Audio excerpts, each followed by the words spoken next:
Hebrews chapter 5. If you like to do a little extra study or reference, I'll give you some of the passages that's going to be referred to. Some of them are quoted. One of them we already looked at a while ago, but in Hebrews 5, the first 6 verses, he talks about our high priest. And we definitely do not want to confuse the kingdom of priests, which we are, have been called, that we have access to God through Jesus Christ. That is part of our salvation. It's part of the benefit we have of knowing God, knowing Christ today. It's part of the rest that we have, part of the Canaan rest, is that we have that access and that freedom to God. He has provided that way, and that's one of those benefits. The second thing that we want to remember is that Jesus Christ is our high priest. He is our high priest, and that means something, and we began to look at that last week, and as we looked at that, we saw that as high priest, that he passed through heaven. In other words, he's at home in heaven. Most priests, high priests, that when they would go into the presence of God, they would do so very humbly, following certain procedures, because if you didn't, you could be struck dead. And so it was a very serious thing. It's not a place where they spent a lot of time hanging out and chatting with God. On the other hand, you have the Son of God who passed through heaven, he came from heaven. He is the Son of God. He is deity. And so when he robed himself in human flesh and came to earth, he was able to offer things that no other high priest could offer. Things like forgiveness from sin. He could offer grace and mercy, where the other high priest, the human high priest, could only offer what God told him to offer. And so having a high priest like Jesus, like the Son of God, gives us tremendous advantage on living, on the benefits of entering God's rest, because we know what we've been given. We've been given forgiveness. We've been given, our guilt is gone. Jesus took that from us. Our sin will never be brought up again by God. It's done. And so, because we have those benefits, it's directly related to the high priest, the great high priest that we have, the Son of God. And so that's kind of where we ended up last week. We talked a little bit about how that when God did this, when Jesus came, he experienced not only heaven but earth. He robed himself in human flesh. He walked. He was tempted. He understands our suffering. He understands our situation, our temptations. He understands our life. And he did it without sin. And so he has that ability to not only present the mercy and grace of God, he lived it.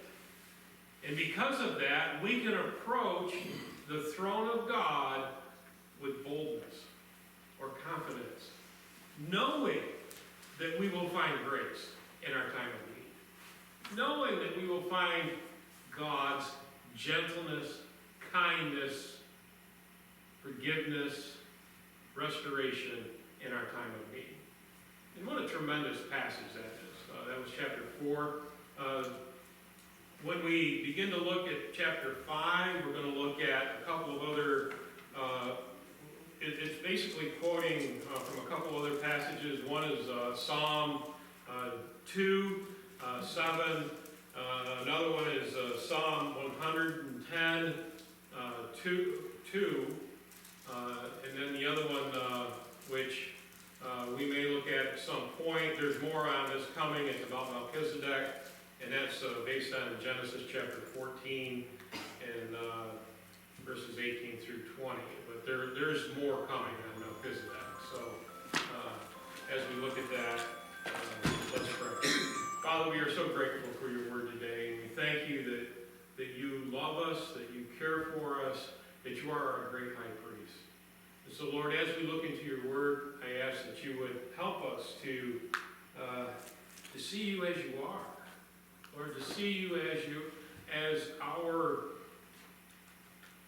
that one who has been revealed to us, that we might trust, that we might follow. We'll thank you in Jesus' name. Amen. In chapter 5, and verse 1, we need to remember first, and just keep in the back of our minds, who he's talking to. And the writer of Hebrews is actually talking to believers, followers of Jesus who are Jewish. And so they grew up in the Jewish traditions and the Jewish ways. They understand the imagery, they understand the pictures. However, they are looking away and they're beginning to look back. And so they're losing the benefit of being citizens of heaven. And that's not, I don't mean salvation. I mean they're losing the rest. They're losing God's working in their lives to bring about peace and joy and restoration and those, when we feel guilt, it is God who can take that away. That's part of our citizenship in heaven. However, if we reject that, which we will see later, not today, but later, if we reject God's gracious rest, we don't have rest. We get to go out into the desert and wander around. We get to flounder about as people have done for millenniums, without help, without rest, without peace, without forgiveness, trying to work out our own guilt in these odd and different ways, where God offers it to us because we're citizens. We're citizens of heaven. We're not really citizens of this world. We're just passing through it. There's a song about that. Want me to sing it? Yeah, you would. Trust me, you don't.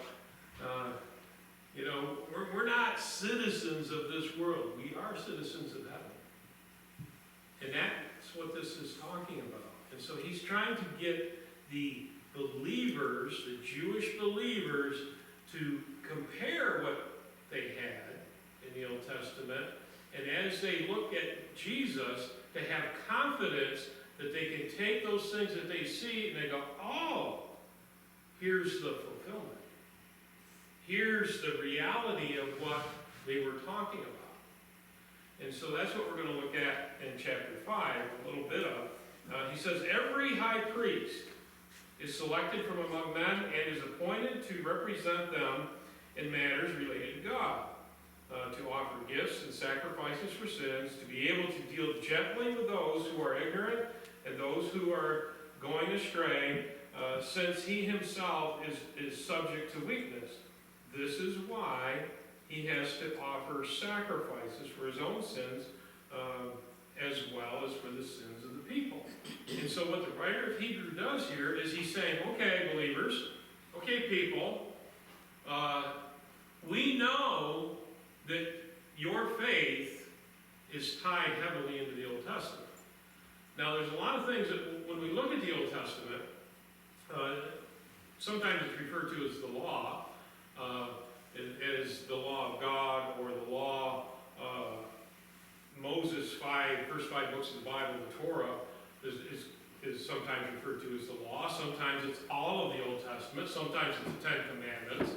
And then even in the New Testament, sometimes they add on not only the dietary and social laws of the Old Testament, they added to that. And so it went from like 600 and some to some 6,000 and some. And so when you get to the New Testament, you have all these different rules and regulations that, like picking grain and eating it as you walk through a field, or, they not washing their hands ceremoniously and things like that. That was all part of that add-on. I'm going to talk about the add-on. Okay, that's just people either being so pious that they think they can become righteous by adding to what God has already installed, or they think they just are better than. So they become hypocrites because they're following their laws better than you can follow their laws. Okay, does that make sense? So that's different. What we're going to look at today is the Old Testament. Why were we given the law in the Old Testament? Why is that there? What is it for? Is it just rules and regulations? No. It includes rules and regulations. It includes the Ten Commandments. It includes God's standards for righteousness. But it also embraces people. And it shows their relationship between people and God. It shows what God had to do so he could have a relationship. He showed how they lived and how they worked. And it shows personality.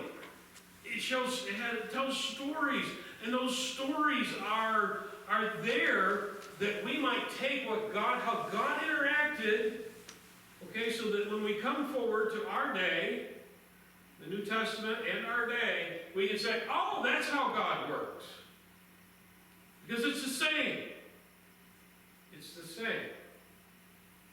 And that's what the author of Hebrews is trying to do. He's looking back and he's saying, you know this. This is the same. This is the fulfillment.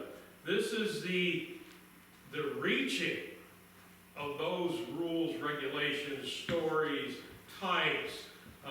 These are the principles. These are this is the way God moved it with his people. These are the things he did. And so he goes, he says, remember the high priest of the Old Testament. That's Aaron he's talking about. Remember Aaron. Okay, how did Aaron become the high priest? And what he's going to do is he's going to lay Aaron out there, and then he's going to bring Jesus side by side. We're going to find out we need a better high priest than Aaron, and Jesus is the one. Okay, so let's look.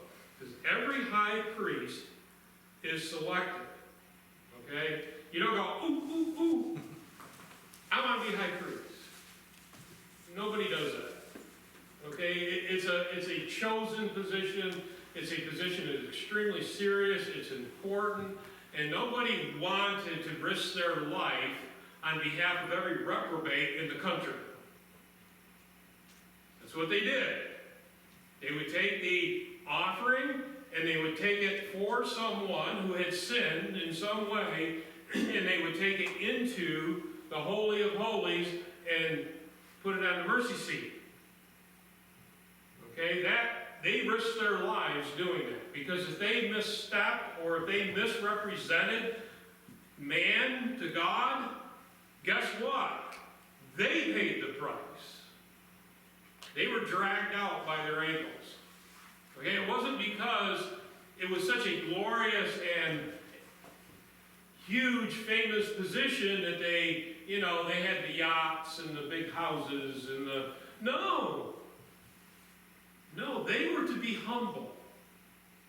They were chosen by God to do this. And there's a reason God chose the priest that he chose. The reason he chose Aaron. And he tells us that. He says every high priest is selected from among men. In other words, just like you and I. He's selected, just like Aaron was, and appointed to represent them in matters related to God. Okay, he's appointed to take their requests, their stuff to God. Okay, that was his position. All right, now he goes on, he says, matters related to God, to offer gifts and sacrifices for sins. Okay, so that, you notice there's an S, a small S on the end of that word? You know why it's there? Because it wasn't one and done. Okay, it was back the next day and saying,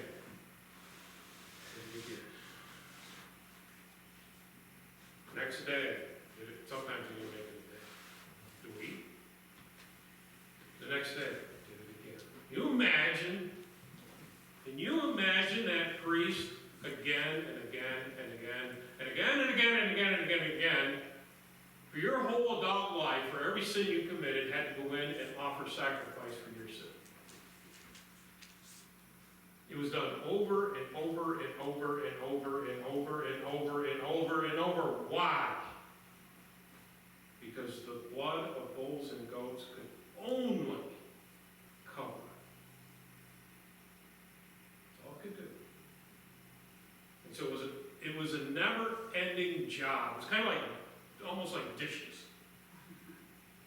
You know, it's like vacuuming if you have a dog. Never stops. I don't know how dogs can shed so much hair. It seems like they'd all be bald. At least ours. They do it and do it over and over and over and over and over and over and over. And so he had to continually go into the Holy of Holies and represent sinful man, because that's what we are, to God. Didn't stop there. Now, the second thing that would happen, verse 2, is he was able to deal gently. You might even say kindly or graciously with people, with those who were ignorant. Okay, that word means ignorant of the sin that they committed but are going to suffer consequences for. That's what that means. They weren't aware that they were doing something wrong until after the fact, and so the priest had the ability to hear that person and say, okay, and deal graciously and kindly and, softly with people who had fallen.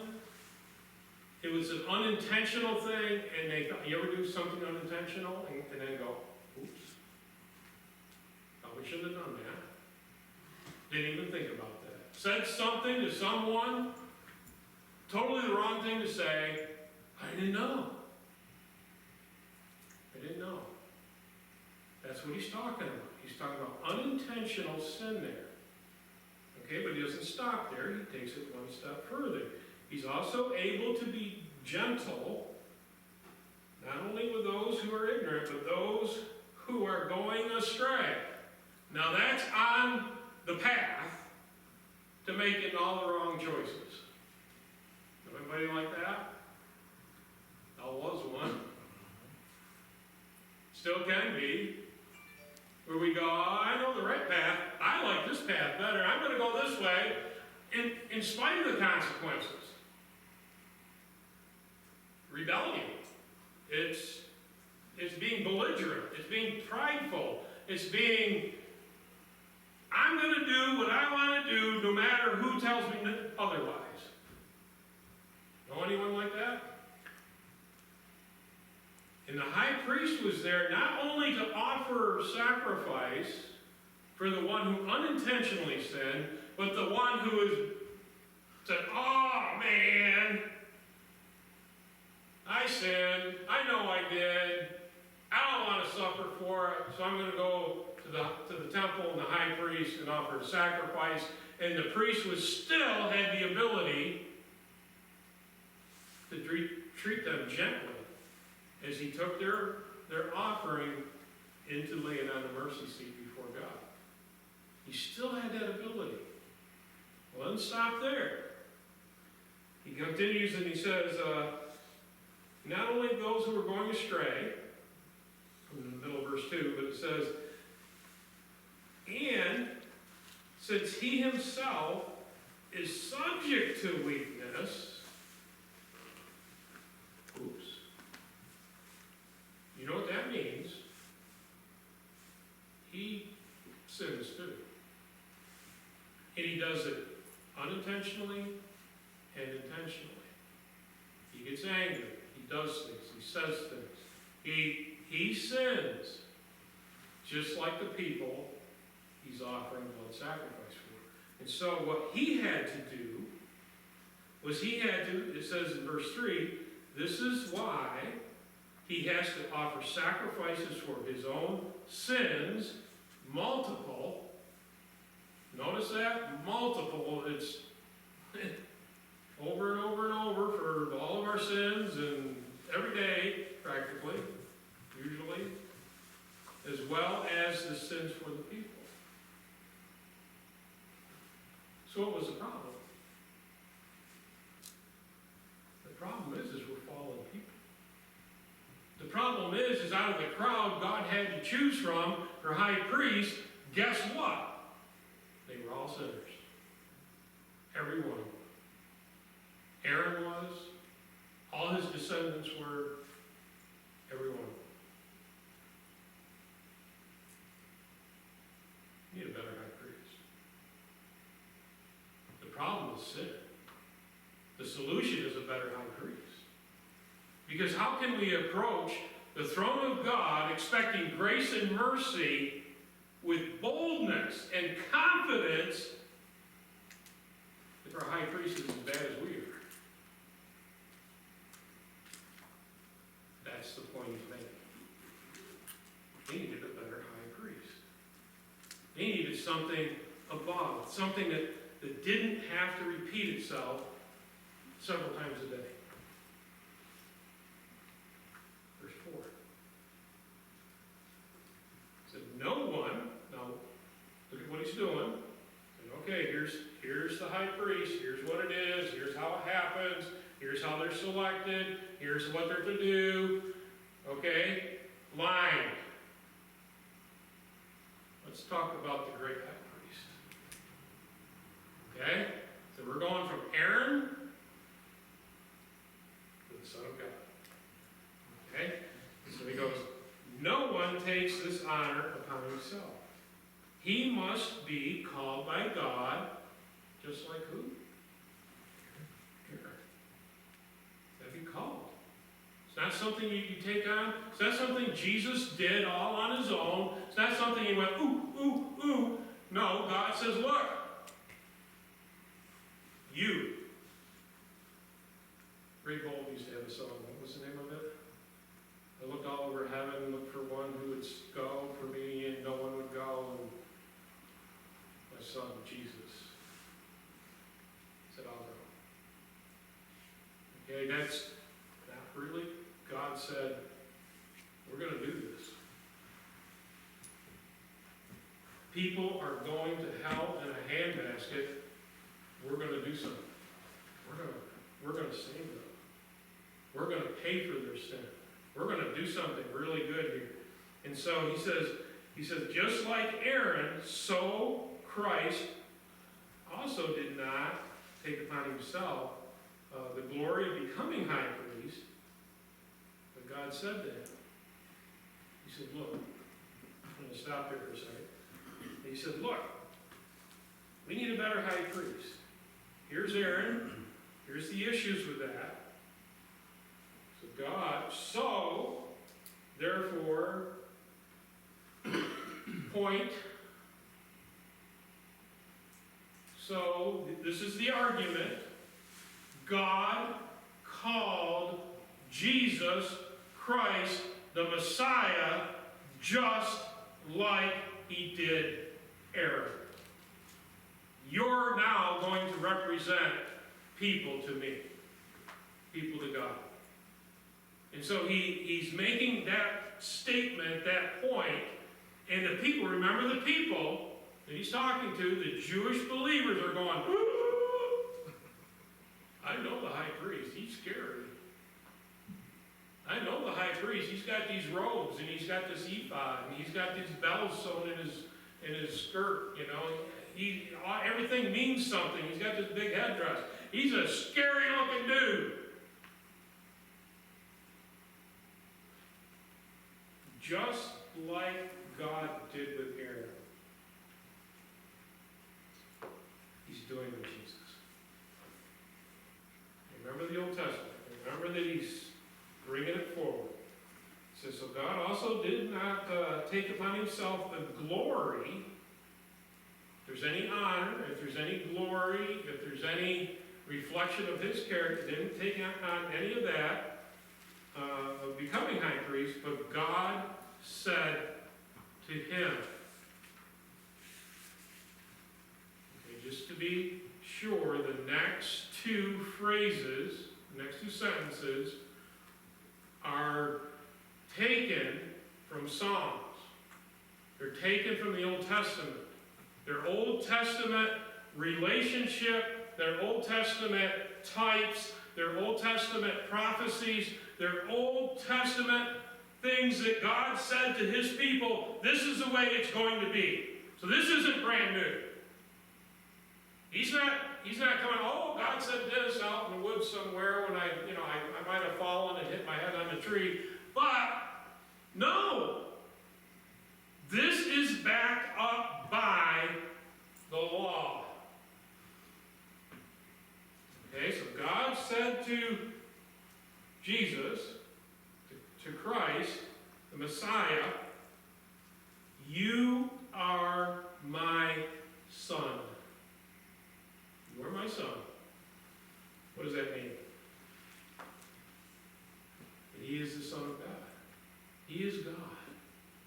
He is the eternal one who wrote himself with human flesh. He is the one that came up out of the waters of the baptism, and God came down with the dove and the voice from heaven, and Jesus was there, and he said, this is my beloved Son, whom I am well pleased. He is the Christ. He is the promised one. He is the fulfillment of the Old Testament prophecies.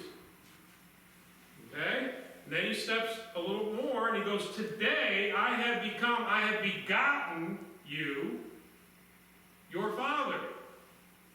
What is begotten? Begotten means, okay, revealed. Revealed. When you have a child, today we have, sonar and imaging programs and stuff like that to determine what a baby's going to look like. Back then, it was a surprise when they came out. That's begotten. It's not that the baby changed, it's that the baby was revealed. It's the ultimate revealing of that child. That's what begotten is. And so what God is saying is that today I have begotten you, my son, for the opportunity of service. For the opportunity of doing something very special. And that opportunity, we know, is going to be redemption. That because he is going to be high priest, part of his work is going to be taking our sin, all of it, and nailing it to the cross. That's a lot for a couple of words. But it's what happened. And it's what he's saying. He says, I today have begotten my son as Father God. He has all authority. He has all position. He has the inheritance of what I have. So this gets into a little bit of kingdom language. And this is part of it. That the Son of God is revealed to serve and do something special for his subjects. That's us. Okay, that might rub you the wrong way, but that's the way it is. Because Aaron couldn't get it done. Because all the priests that served after Aaron couldn't get it done.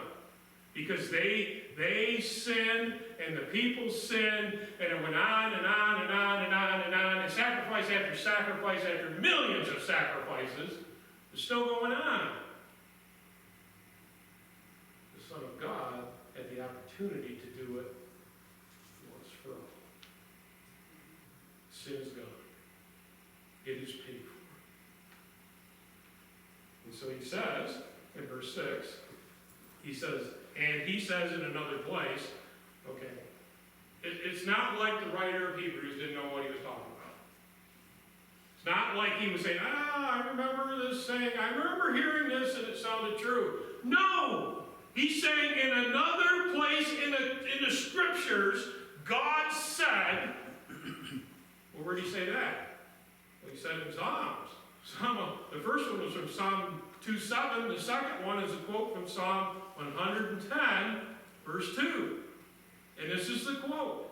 He says, in another place, you are a priest forever. Priest forever. That's forever language is pretty big. It's not for your adult life or until you get too old to serve. It's Jesus, his son, is the priest forever, meaning his sacrifice is forever, his work is forever, he's done forever. This is why when he was finished on the cross, when the blood was shed, when the payment was paid, he said, it is finished. And that's why when he ascended into heaven, he sat down on the right hand of the Father, because it is done forever. Forever. He's not going to come back and re-sacrifice himself. Not going to happen. But because he shed his blood, it was the payment, because his blood was perfect, sinless. It wasn't corrupt.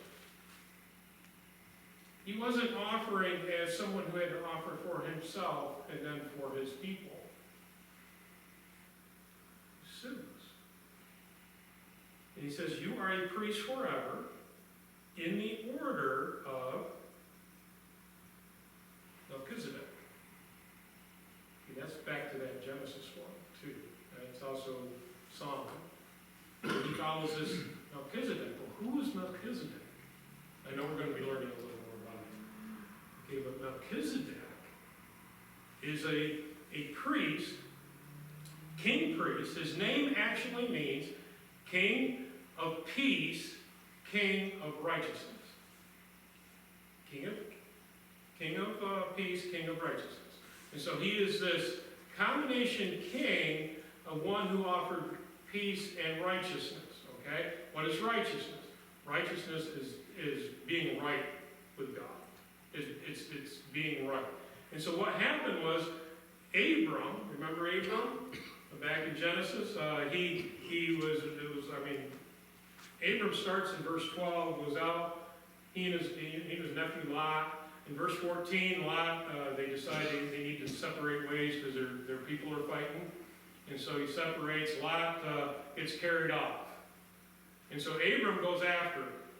Abram goes, gets him, and brings him back. As he's coming back, Melchizedek comes out. Melchizedek comes out, and Abram ties to Melchizedek. And so why does the writer bring him up here? He brings him up here because Melchizedek is a chosen representative of his people. Just like Aaron, just like Christ. But Aaron's was going to stop. Melchizedek was, there's no beginning and no end there. We don't know where he came from.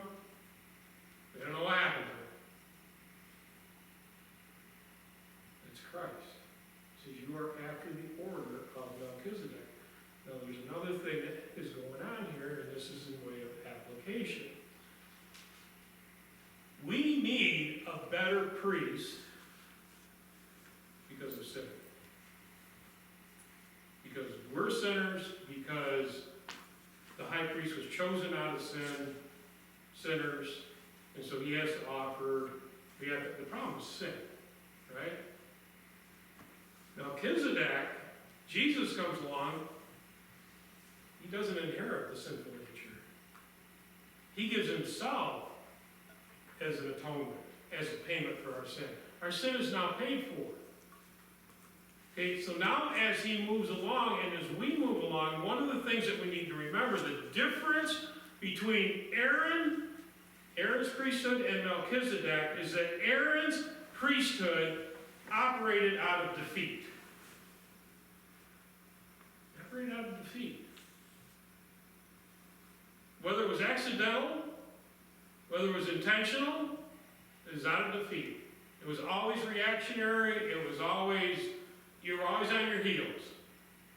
You were always questioning whether God was going to accept that sacrifice. You were always having to go again and again and again and again. It was out of a faulty system. There were built-in faults to this.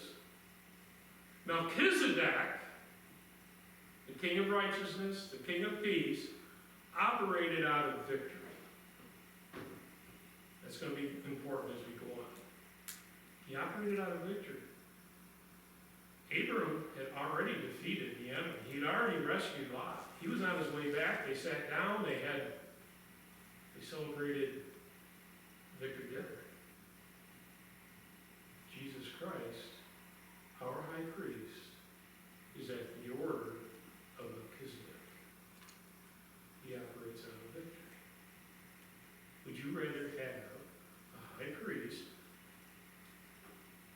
continually failing himself, continually failing, representing failing people,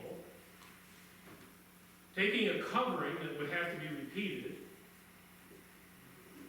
or would you rather have a high priest that is one, that has victory, that offers you the same thing? Because he did it. He understands it. He knows it. And so when we go to God with our problems and we say, Lord, you can help because you are the one. You defeated this. I need you. You represent me, you know. You're the one. He's our salvation. He's our strength. He is our rest. Trust Christ. Let's pray. Father, we thank you so much that we don't do this on our own. The Lord, in everything that we do, everything that we live, now we live with you. And Lord, you understand. You are gracious, you are merciful, you are gentle. And Lord, when we come to you with our guilt, Lord, you are so kind. And you take that from us. Lord, help us. Help us to come quickly to you. In Jesus' name. Amen. I'd like you to stand and let's